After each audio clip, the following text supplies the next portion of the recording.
Question number 5 है और उसका ये भी आपको प्राइम फैक्टर्स उन्होंने बना के बताए हुए हैं ईच ग्रुप के, यानी कि जो भी आपके पास 3 नंबर्स हैं उनके प्राइम फैक्टर्स बनाए हुए हैं। अब वो कहते हैं कि आपने इसका जो है वो HCF फाइंड करना है। HCF यानी कि हाईएस्ट कॉमन फैक्टर आपने इसमें से ढूंढना है। तो इसको हम इस तरीके से लिख लेते हैं। पहले तो हमारे पास ये जो हॉरिजॉन्टल उसमें लिखे हुए ऑर्डर में लिखे हुए, हम इसको वर्टिकली लिख लेते हैं। पहला वाला जो ग्रुप है 2 टाइम्स 2 मल्टीप्लाई बाय 5, मैं इसको ऐसे लिखता हूँ। उसके बाद वाला जो है उसको मैं ऐसे लिख लेता हूँ 2 times multiply by 3 multiply by 5। और उसके बाद वाला जो है हमारे पास वो कुछ इस तरीके से लिखा हुआ है, तो उसको मैं 2 टाइम्स मल्टीप्लाई 5 मल्टीप्लाई बाय 11 मैं इस तरीके से लिख लेता हूँ।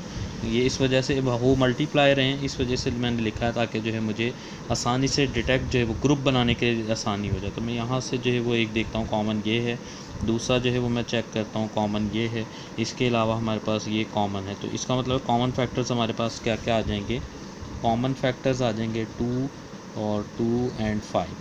तो HCF जो है वो जाहिर बात है कॉमन फैक्टर्स को मल्टीप्लाई हमने जस्ट करना है, और जब मल्टीप्लाई कर लेंगे तो ये हमारे पास आ जाएगा 20।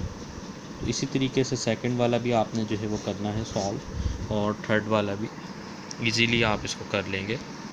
बी वाला जो है इसका पार्ट उसको भी हम उसी तरीके से पहले उसमें लिखेंगे वर्टिकल ऑर्डर के अंदर जितने भी ग्रुप्स हैं, उसके बाद हम उसको सॉल्व कर लेते हैं। 3 मल्टीप्लाई बाय, जगह मैंने स्पेस छोड़ के इसको इस तरीके से लिख लिया, और 2 times 3 multiply by 3 multiply by 7।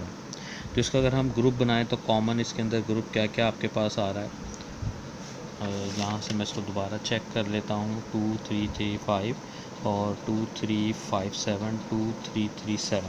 तो इसके अंदर एक आपके पास जो है वो ये आ रहा है कॉमन, और एक आपके पास जो है वो ये आ रहा है कॉमन।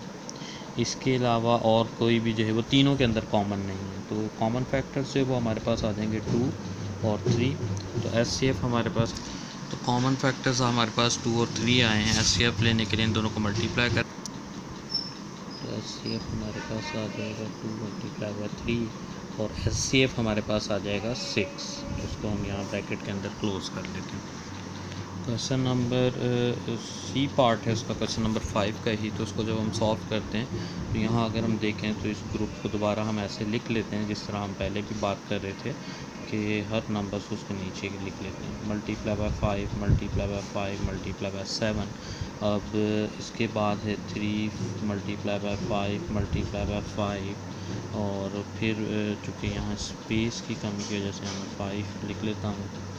अच्छा जी, अब यहाँ हम कॉमन फैक्टर्स देखते हैं। तो कॉमन फैक्टर्स हमारे पास क्या क्या आ जाते हैं, एक ये आ जाता है 3, और एक आ जाता है ये 5, देन और एक ये 5 और आ जाता है। तो इन तीनों को अगर हम मल्टीप्लाई करेंगे तो हमारे पास हमारा जो रिक्वायर्ड HCF वो यहाँ आ जाएगा। तो HCF 3 multiply by 5 multiply by 5, 3 5 15 होता है, और इसको मल्टीप्लाई करेंगे तो 75 आ जाएगा। तो HCF हमारे पास क्या आ जाएगा 75। ये इसका हमारे पास आंसर है।